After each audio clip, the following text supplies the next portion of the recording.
Welcome to the New Mid. I'm Michelle Newman, former award-winning television executive turned marketing strategist and life coach. Each week, I bring you inspiring insights with the same intention to help you live an abundant second half. I'm so grateful you're here. Let's get started. Molly Lyda is a licensed marriage and family therapist and a relationship coach. Her specialty is in understanding the dance of masculine and feminine energies. As a result, Molly's clients are finding the relationships they desire while stepping into lives they truly want with strength, purpose, and grace. I am so excited that I have Molly with me here today. Molly, I just have to ask, I'm really excited about the topic that we're going to be talking about, dating, and you are a dating coach.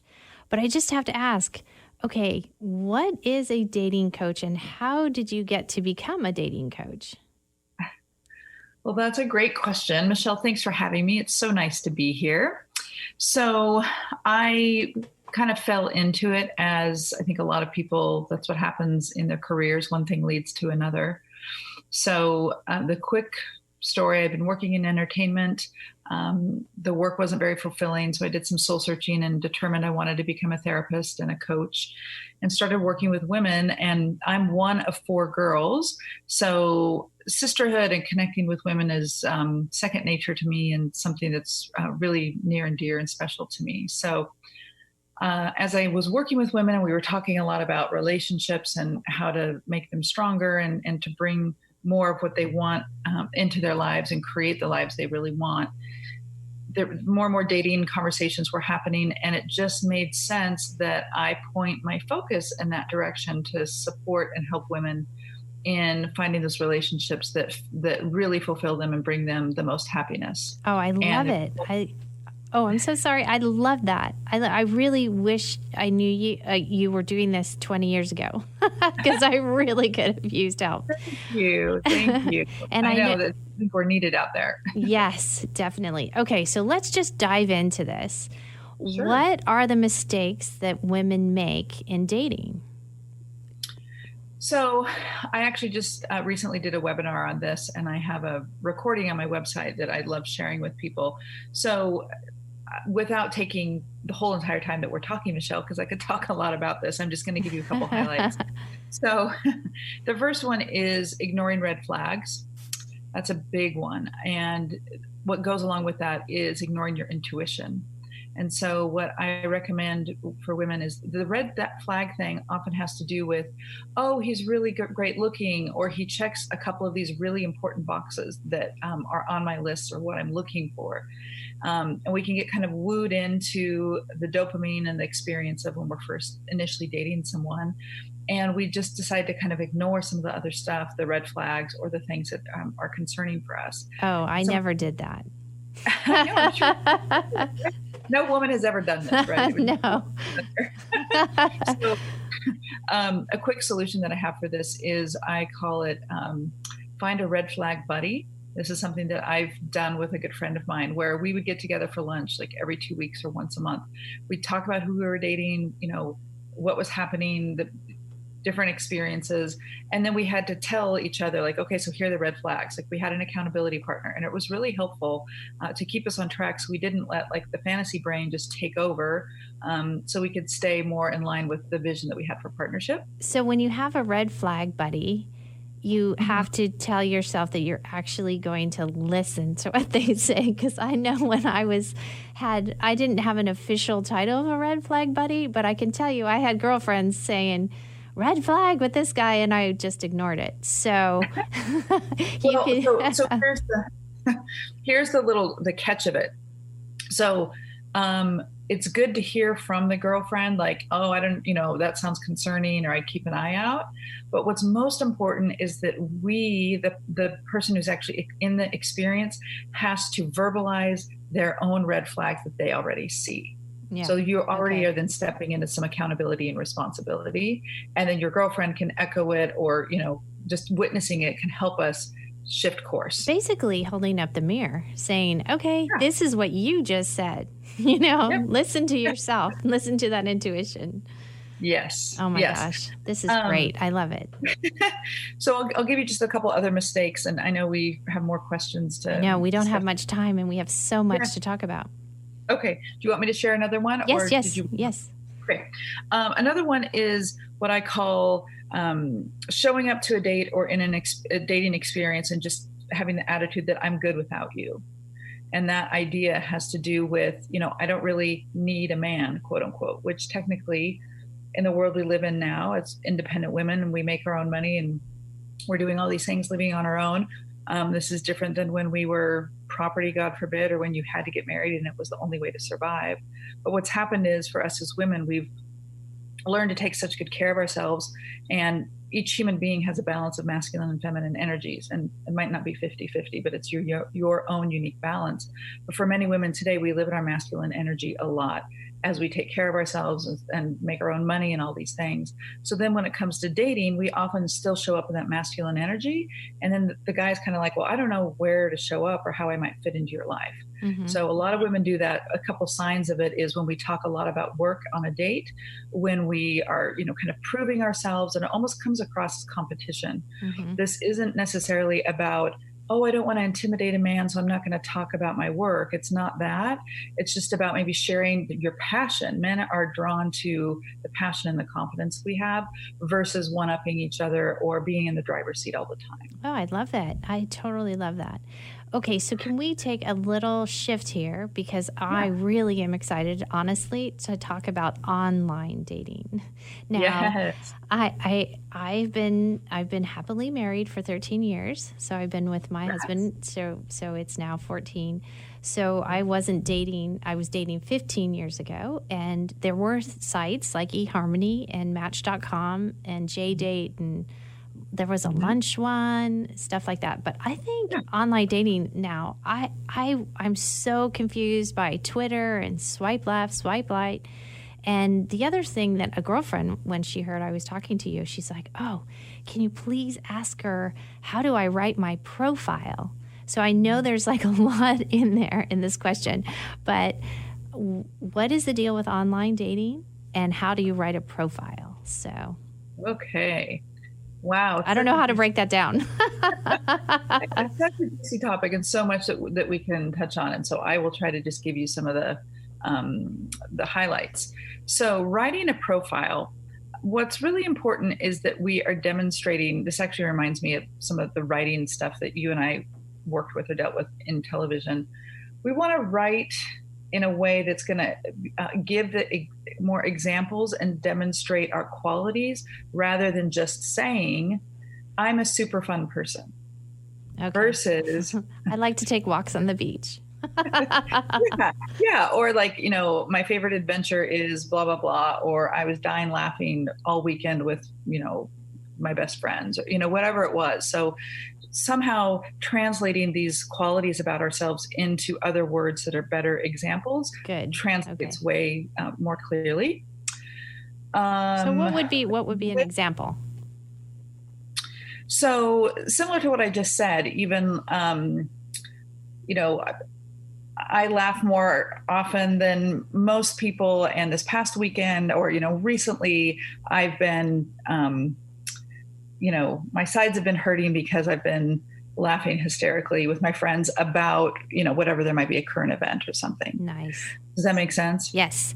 And is there an algorithm so laughter would show up type of thing? So whatever's important to you, like for instance, maybe you want someone who's religious, Jewish or Christian, that's extremely important to you. Are those the type of words that you need to have in your profile? I believe so. I don't know a ton about, the science of the algorithms, but I know that it's, some of it obviously is based on that word search piece. It also depends on how the app is set up as far as, each of them usually has a small paragraph space where you can just write something. Others of them have tons of just like questions and boxes you check. So however it works, there are those things that they're teasing out to actually start, throwing possibilities towards you. But then there's also, as you set up the filters on these apps, and they all have different ones, some apps have more filters and better filters than others. Like actually Match.com It's one of the oldest dating apps that's been around, and it's still really solid. And there's tons of people who are finding partnership and getting married off of that. They have a lot of filters. So then you can, kind of dial down the specifics of what you're looking for, just as you said, like religion and some of those things. Yeah. Oh, that's great. So you mentioned Match.com. Has a big success rate. Are there other sites out there that you would recommend that has a good success rate? The one thing I had heard way back when in the olden days, 15 years ago, is that eHarmony, people were saying they liked it because at the time, I don't know now, by the way, you had to pay for it. So people were putting their money where their mouth is, so to speak. And you had a lot of different steps that you had to go through before you actually met the person. So someone had to be invested in it. Now, I have no idea what it is now. And like you said, there weren't even dating apps at that time, or if there were, I didn't know about them. But there's something called Bumble. So can you help direct me? I'm sorry if this is just all over the map, but what are really good sites for women that you would suggest, and for women over 50 or 45 plus? Hey, I'd like to thank my sponsor, Leva, which is an easy-to-use digital health approach which trains your body to help regain control of your bladder. Visit knowleva.com/podcast to learn more. That's knowleva.com/podcast. And also my sponsor, SOAR, supporting older adults through resources. SOAR steps in to help seniors 65 and above in Frederick County who meet income guidelines to meet their needs. Donate to SOAR today at soarfrederick.org. Okay, yeah, sure. The young whippersnappers might have their own, I don't know. There are a ton of dating apps out there, a ton of them. Really quick, eHarmony, yes, you're right. All of these apps have paid features, and typically, you get what you pay for. There is something that correlates with when you're putting some money in and some investment in. You're probably going to have people who are more serious and more committed to what it is they're looking for. eHarmony, yes, there's this extensive psychological questionnaire test that you take. And that's really how they match people up. I've heard people have great success with it. I've heard other people say every match they sent just didn't work. So again, it's really case by case. And a lot of my clients will be on an app or two for a while, and they might switch gears. So as far as dating apps for over 50, some of the most popular ones are Silver Singles. They have a pretty extensive questionnaire. There's also Our Time. Both of those are tend to be more serious, relationship committed feeling people who are on them. There's also eHarmony. That's another one that people over 50 are going with. And there's also Black People Meet. That one has been helpful for others as well in the over 50 category. As far as, remind me the other question. Do you want me? I was talking about Bumble, and okay, dare I say Tinder? Those are the ones that I've heard about. Yeah, totally. and the swiping left and swiping right, and I don't understand, but. Okay, so Bumble. And are some of them, by the way, let's just be honest here, are some of them just all about a booty call? Some tend to be more than others, but I got to be honest, you're finding those kinds of people on all of them these days. So Tinder, especially, originally really got, the bad rap for the hookup dating app, and that's all it was. And there's plenty of that that's going on with Tinder. But beyond that, there's plenty of people who are finding partnership and who are getting married as well. Okay. So as far as let me just tell you what Bumble is kind of in the difference with Tinder. Basically, there's different faces that pop up on your phone. If you like their face, you can click on it and you can go through more pictures to understand who the person is. If you don't like them, you swipe left. If you like them, you swipe right. And so some people, this is one of the downfalls or the challenges of technology with dating these days, is it can become, it's almost like a game. You can just sit there and you can just swipe left, right, just based on a whim on a picture that you see. Wow. So it might take another step to actually click on the profile, look at the rest of the pictures, look what they wrote, see if there's actually more to them than just their face. Oh my gosh. So literally, do people put pictures from 20 years ago? Oh my gosh. Yes. The whole gamut, right? They build false profiles. There's a lot of, nightmares that people have heard about with online dating. A lot of it is true. And there are plenty of people, good people who are out there just wanting to meet someone, a quality person. So this is where intuition comes in. There are some people who use dating apps just to, get a little hit of dopamine to feel some validation, or to be liked by somebody, even if it's just the swiping part of it. They might text with you, you might get on a phone call, and they may never ever meet you in person or want to meet you in person. And then they also might want to go down the road of phone sex and all of that. So that's one extreme. Wow. Okay, well, there you go. On the other side, there's plenty of people out there who are like, hey, let's grab coffee. I'd love to meet you. The bottom line is we have to meet in person. If you want a relationship, a lasting relationship, a real relationship, you want to be face-to-face as soon as you can. So that's a big tip that I give to my clients. Do you want a safety person on your first meeting? Should you have say, okay, to a girlfriend, like, hey, I'm going on this first date with this person. You've been through with me all the swiping or the replies or whatever, because they probably know, because they'll talk to their girlfriends about it. But do you want to let someone know, like, hey, I'm meeting this person at this time, call me, or I'll call you, or can you come and sit 2 tables away? Or like, what? I'm thinking safety here. Yeah, safety is so important, and it's a concern for all women. It's actually one of our real basic operating systems that rules a lot of our lives in ways that we're not aware of. And if I had more time, I could tell you all about that on the biological level. I got to tell you right now, I'm feeling like this should be a 2-part series. Like, we haven't even gotten to have the questions I still have. But I know. Go ahead. I'll try to keep it narrowed down. But so what I recommend is that you might do some texting on the app, you move to your phones, or some people use like a Google Voice number, whatever feels safest. But you want to get on the phone at least for 15 to 20 minutes. I can't tell you what a difference it makes just to hear someone's voice. I know for me, there's been times in the past where my body has a visceral reaction when I hear someone's voice, and it feels really uncomfortable. And that's when I know, like, this doesn't need to go any further. So have a brief phone call. Some people will want to talk for days or hours at a time. We don't want to do that either, because then your fantasy starts filling in like, oh, maybe he's this and he must be that, rather than, hey, let's just get together for a drink or whatever. Oh so my when God, you do that go whole to fantasy voice thing. I'm so glad you keep bringing that up. Like, come Yeah, back down to yeah. reality, girl. Stop going out there. And what's important, this goes back to our intuition, right? And it's so important to just do the gut check. Like, do you feel like this is someone that you could, meet in a public place and feel okay talking to them? So absolutely, the first time you meet a person, you want it to be in public. You don't want to go to somebody's house. I mean, there's plenty of people who do that. There's usually other activities in mind people have when they're going to be meeting in that way. But you also, I have plenty of clients who will text me or will text a good friend and even say, here's a picture of the person I'm meeting with. This is where we're meeting. This is his phone number. These are the couple highlights of what I know about him. Oh, And I like I'll text, that. I'll be in touch after the date. So then you have the bookending piece. I love of it. that. Yeah. I love that. Okay. Women, take note on that, please. Be safe.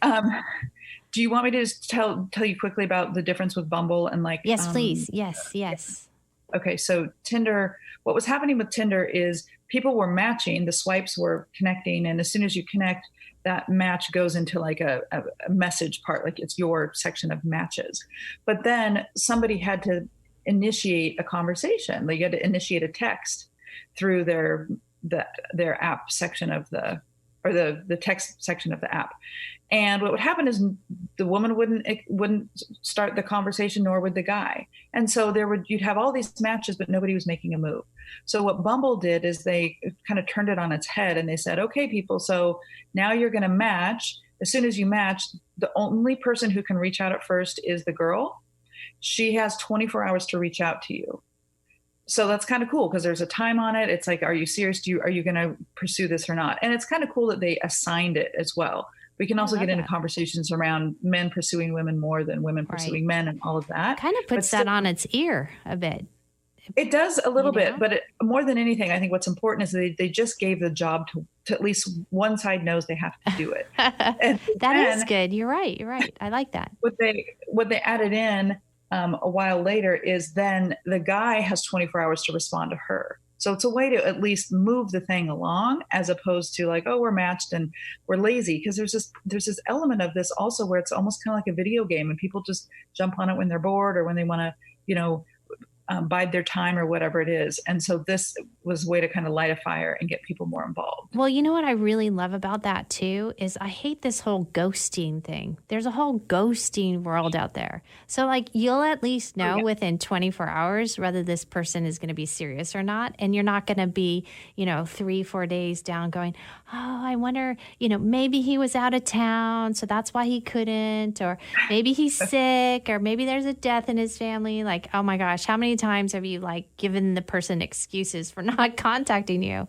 And at least now within 24 hours he's not interested. It's like, good, check, move on, let's go. Let's swipe some more. Yes. Exactly. Yeah. And it allows you to keep moving ahead. That's part of the beauty of the technology today. And yet it can also, especially if people are super involved in the dating apps where it's like, oh, I got a like, oh, I got a message, oh, I got a this, I got a that. We're getting all these little hits of dopamine, which is, that neurohormone that makes us feel really good. So we've kind of upped our levels of kind of immediate validation on a surface level to a certain extent, right? You're just kind of responding to what you're seeing in the app. Right. Okay. Are people ever bold and just be like, hey, I just want to hook up with you? Like, oh yeah. Is that part of it too? Oh yeah. Yeah. I know plenty of people who they'll exchange a few text messages and then it'll go, the guy or one of them will, sometimes they'll even send a picture. Oh my goodness. Okay. There we go. Yeah. I'm so not used to this. Okay. This kind of reminds me a little bit. I was watching Girlfriend's Guide to Divorce, and they had a really funny episode that just cracked me up where Phoebe was talking to Joe.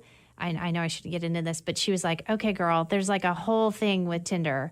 If a guy under 20, accepts you, he just wants to, you keep it, do not take him out of your house. Like keep him there. And then she had the whole list and I was like, wow, dating is so different now. But we are so tight on time. So I really think I need to have you back for a part 2 because just this whole online dating thing is so fascinating to me. And, having the safety, what we need to do. Is this a safe place for women? Because it's so hard. How do you meet someone? Like if you're in your 40s, 50s, 60s, and you're trying to meet someone, is this the place you should go is online or how should you meet someone?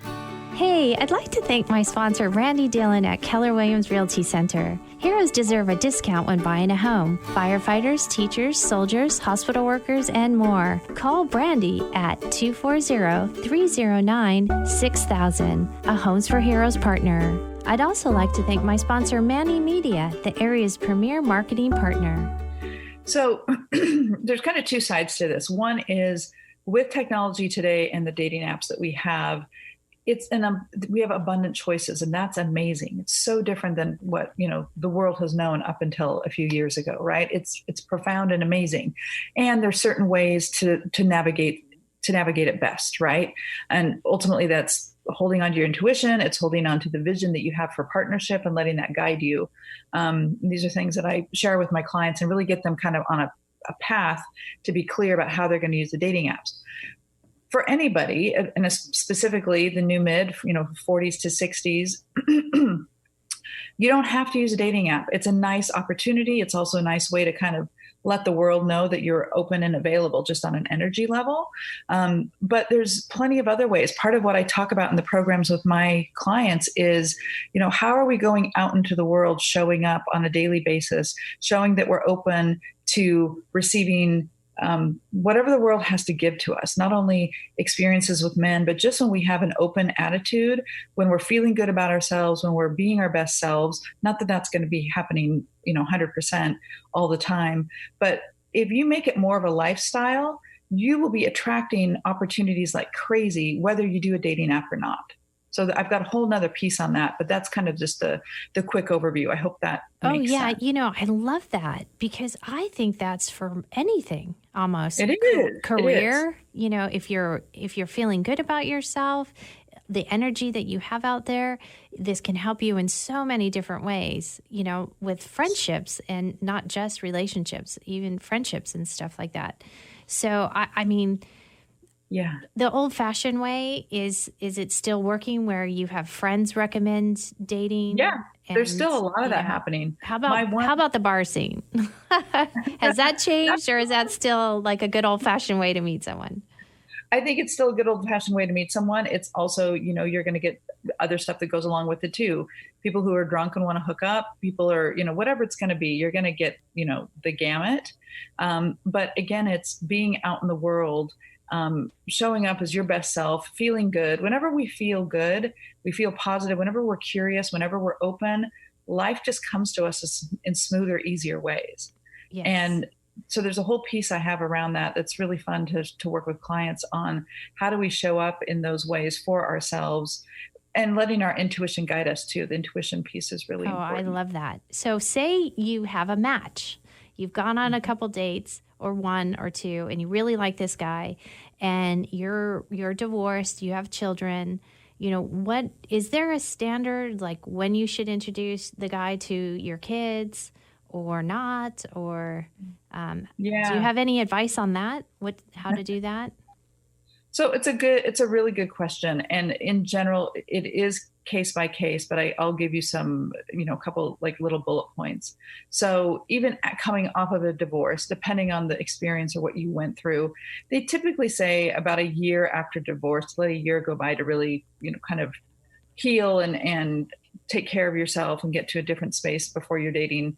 That's kind of a general rule of thumb, but who knows? Maybe you were living separate lives for years and you finally gotten divorced and you're ready to start dating then. So again, you got to look at your unique situations. As far as the kid piece of it, it also depends on how the divorce has been treated in your relationship, how you've talked about, mommy and daddy living in separate places, and, we're dating, or I'm meeting new people, or whatever that might be. I always encourage people to err on the side of letting more time go by before they meet than meeting them sooner. Mm-hmm. It's just always good to know. Most people, I don't think, are comfortable with having the revolving door, like, oh, the new boyfriend this month, and 2 months later, here's the next boyfriend, and that kind of thing. And some people are just like, hey, this is how it goes. But to keep your kids emotionally and psychologically in a safer, more stable place, knowing and trusting that the relationship is solid, 6 months, and also knowing where you two are headed and what you two are about, can be important. And yet, on the flip side, I know how life is. Waiting that long and not introducing and running kids around and this and that, sometimes it makes more sense to introduce them on the sooner side, but not too soon. Now, does that, if you're widowed, is that similar? Do you kind of have the same guidelines for widows as divorcees, or not? Yeah. And it depends. I know someone who was taking care of her husband as he had a terminal illness for 3 years. And so she was further along in the grieving process and in the separation process than anybody else in her life. Mm-hmm. So when he passed, she had been, as she described it, kind of dying on the vine, like loving him and taking care of him, and yet really was feeling starved for love and affection and romantic connection and all those things. While she was also grieving and going through, terrible thing. But she was ready to start dating much sooner than anybody else in her life could even conceptualize it. Right. So it really depends. If there's a sudden death, it might take her a couple years before she feels like she wants to date. Now, how about they might be empty nesters? And a lot of times empty nesters, you look at your spouse and you're like, wow, I don't know you anymore. And then, they kind of get divorced. The kids are older. Is there anything that you worry about that? Or as far as any guidelines with that, because the kids are out of the nest, they have their own lives. You're recently divorced. You're probably trying to get used to, having your life on your own and everything. Do you have any guidelines for recently divorced empty nesters, or is it all the same of everything you've just been talking about? Very similar to what I said before, but a couple things. One is, I would not underestimate the effect that the divorce is going to have on your adult children. Okay. And so that's not to say that it is different, right? They're not like 3 or 4 years old and wondering where one parent is. Or that even kind of 10 stuff. or 12, you know. Yeah, which are, those really important formative years. But in general, just be aware of and be willing to have those conversations and talk and even do some family therapy if you're able to, Great. as you all are going through that. As far as the dating piece of it, I think for with empty nesters, especially like as they're looking at, the next chapter of life and as they're getting older, there's probably a strong desire to find happiness, to find the partnership. And I think conversations can be really important to have with your adult children, depending on how they're doing with the divorce, but to actually be able to talk and share and say, this is what feels good for me. I'm ready to start dating. I'm excited to see, who else I can meet or what other matches or opportunities might be there. Yeah. And I'd love your support. So even having just kind of that open conversation, communicating about it, obviously you're an adult, you're going to do what you want and your adult kids are going to do what they want. Yes. But there's also ways, loving ways to kind of hold the space to support each person in the emotional experience. Oh, that is just so great. Molly, this has been amazing. You are amazing. And if someone would like to know more, how can they get a hold of you? You can find me on my website. So it's mollylyda.com. So my first name, Molly, and then my last name is Lyda. So mollylyda.com. And I've got some wonderful things coming up that people can sign up for, webinars and recordings. And I'd love to meet any of you. I have a contact form. You can send me a note if you have more questions or if you'd like to talk more about what you're experiencing individually. And just a huge thank you to you, Michelle. And so fun to reconnect after the years that we worked together back in the day. Yes, that's right. We were together back at CBS. So great. We were in our TV worlds back. Yeah. Yes. Well, congratulations, Molly. Thank you so much. And I really appreciate all you're doing to help women out there correct their mistakes and find the loves of their lives and really live an enriched, abundant second half. So thank you so much. Thank you, Michelle. And I love what you're doing with the New Mid and wishing you all the best success in supporting women in that way. Thanks, Molly. Have a great day. What a great show. To continue the conversation, go to the New Mid Facebook group and tune in next week when we have a conversation with Jessica McKinney where we'll talk about pelvic health. Hey, I'd love to hear what you thought about the show. It'd be really helpful for me if you could subscribe and rate this show and leave a comment wherever you tune in. Also, you can link up with me, and I'd love that if you did, on social media. Just put The New Mid in the search bar or go to my website, thenewmid.com. That's THENEWMID.com. And if you have friends that you think might enjoy living their best second half, please share. I'm so grateful for this time we've had together. Until next time, go live an abundant second half. Are you getting close to ending your career or being an empty nester? Are you holding on to more pounds than you'd like? Is there an empty feeling inside you? Do you worry about your kids or your aging parents? Are you wondering, is this it or what's next? If you answered yes to any of those questions, let me help you start living an abundant second half. No matter where you are in your journey, I will help you design a plan to take action and control of your life. It's time to start living the life you've always dreamed of and stop all the negative talk. There's no time to waste because if you don't do it now, when are you going to do it? Go to my website, thenewmid.com, THENEWMID.com, to book a free call. I can't wait to help you get started living an abundant second half.